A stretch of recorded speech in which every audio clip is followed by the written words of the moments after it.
Where you found him? I need a strike team authorization. You have it. There's only 2 episodes left before the season finale. Find that boy. Dead Kyle. Not dead or alive. And the danger You gotta give me some blow. President wants cocaine. Might need it laced with fentanyl. is about to reach It's real strong and too much to kill you.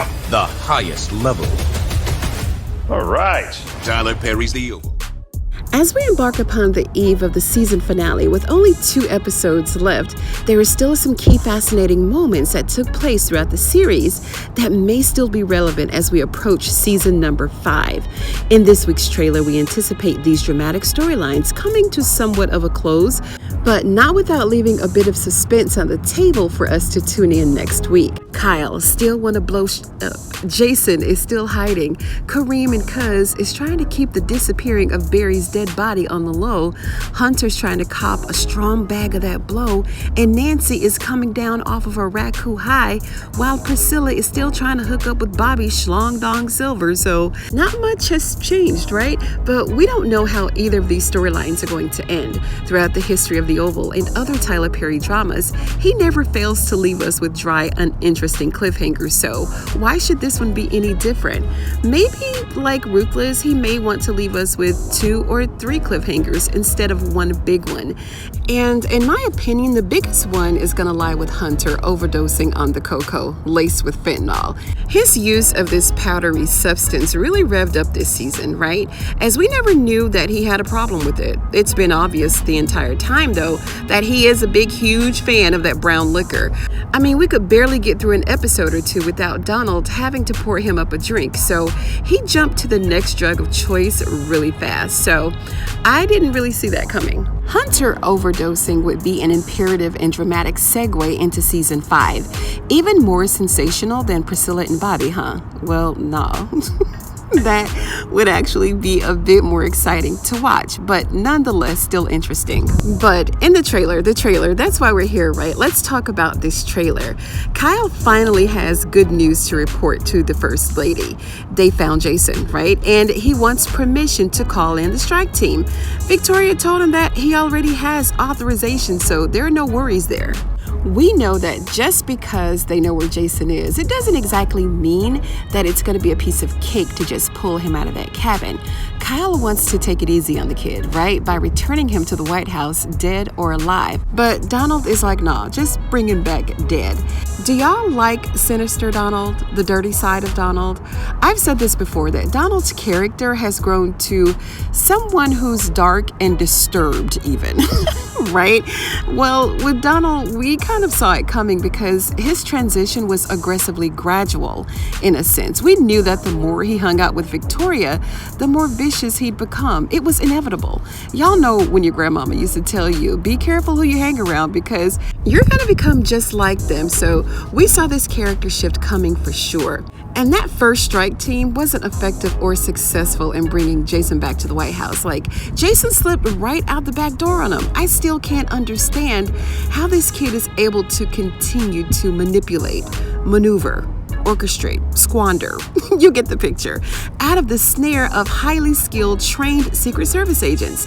And we're using this phrase, highly skilled, very loosely here. But Jason's in the cabin, chilling, apologizing to David for stabbing him in the chest and drugging him with painkillers. Do y'all think he's gonna let Jason slide with that one? I mean, he's not gonna just let Jason get away with making him look like a complete simp, right? He probably waiting on Sam to leave so he can just whoop Jason's ass. What y'all think? Let me know in the comments down below. Then we got Sharon on the floor trying to get out. Kareem's covering her mouth and Cuz is at the door. Don't we just love this character? Like, everybody got that one cousin on the other side of the family who only cares about money and all the illegal things that he's able to get away with while breaking all the rules. That cousin. See, Kareem's character is somewhat oversimplified, if you will. Like, he's too good to be true. Even though he's rude and obnoxious, Kareem's nose has been kept clean like the entire 4 seasons. Well, I mean, we've kind of heard hints and suggestions of him selling drugs out of the pharmacy, but that's all. It was this season alone where this storyline of the pharmacy front for illegal drugs was a little bit more actively in our faces. This situation is priming Kareem, shaping him for what's about to happen, because after this, he will never be the same. And the way that he's holding Sharon hostage inside of his apartment, it wouldn't surprise me if he's going to commit to more simple-minded activity. Just watch.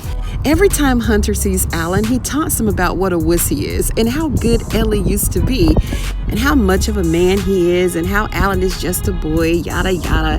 Alan's tired of it. Alan said, I'm gonna shut that presidential trap up once and for all.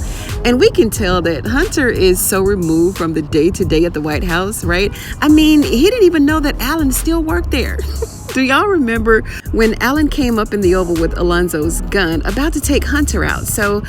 So he's always wanted Hunter dead and gone ever since he found out about he and Ellie. And that's nothing new. He's just carrying out what he previously started. And that first time, he couldn't really get at him because Victoria walked in. Or was it Donald? It was one of them, but whoever it was, it saved Hunter's because Alan was about to light him up, period. Then we see poor Alonzo here, still forced to go out and find not only some coke, but some of the good stuff. And see, this is where Alonzo is messing up. I mean, he's really relying on another source to cop it from. Even though Alan is his friend and he may not, feel like going back to the West Side for the good, he should not be switching suppliers on him like that. Especially with Hunter, because apparently Hunter knows exactly what he's looking for. He knows how it smells, he knows how it looks, he knows how it tastes, he knows it like a fat man loves cake. But one thing I don't think he's gonna notice is the fentanyl lace, right? That's gonna come with it. I mean, he may notice the difference, but it's gonna be too late. Like, once it goes up in your nose, y'all know, like in the summertime when that bug flies straight up into your nose. And it ain't nothing you can do about it.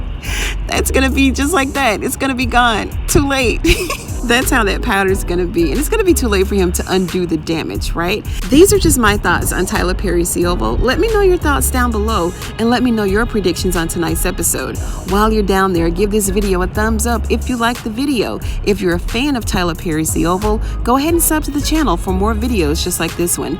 Thank you so much for joining me on today's episode of Ruthless TV, you guys, and I'll see you on the next one.